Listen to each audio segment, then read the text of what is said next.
gruppo di opposizione al Comune di Termoli, è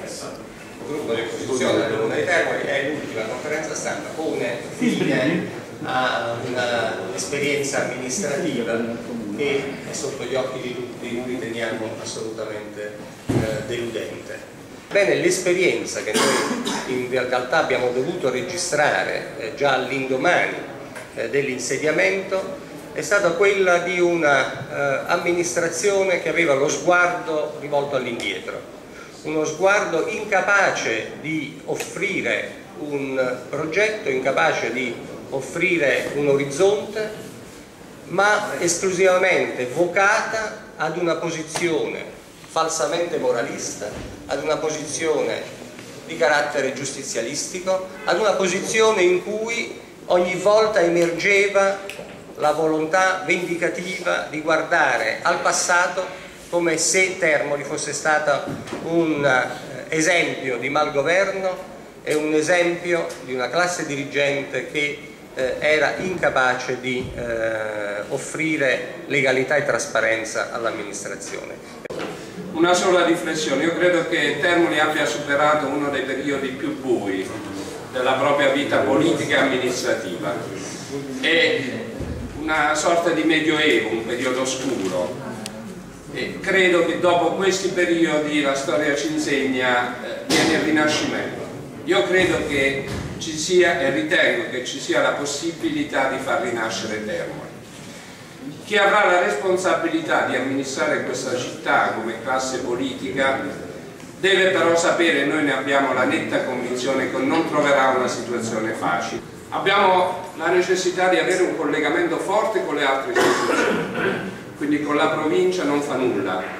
Mi auguro che anche lì tra poco cambi la situazione, non fa nulla se è dall'altra parte politica, ma soprattutto con la regione.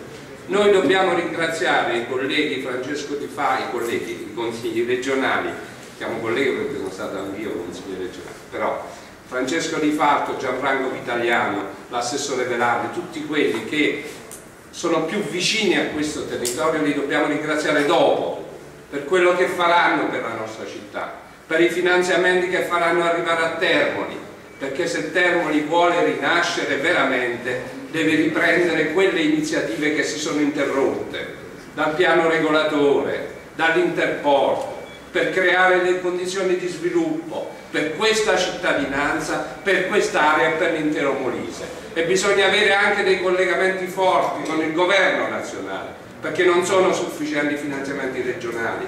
Noi dobbiamo cercare di far arrivare a Termoli finanze fresche che possano consentire a questa città veramente di rinascere.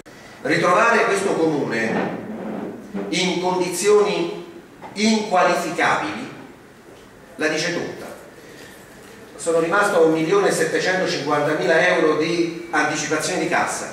Signori, 1.750.000 euro, e dicevano che andava tutto bene, signora Marchesa, che c'erano 5 milioni di euro in attivo, soldi virtuali, non soldi di carta.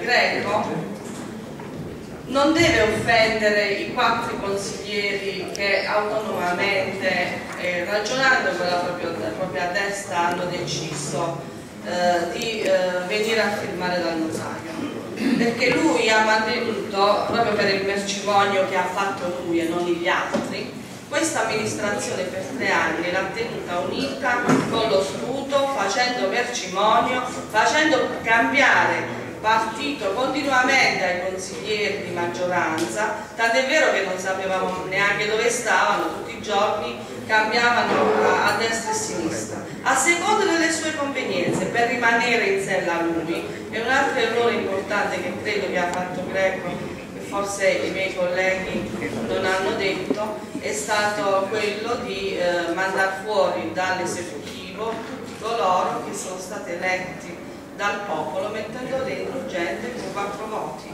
È una cosa che il cittadino non accetta. La precedente amministrazione, ho sempre detto, lo ribadisco anche in questa sede, c'ha almeno un grande fatto negativo, quello di aver tradito quelle che erano le aspettative della città di Termoli.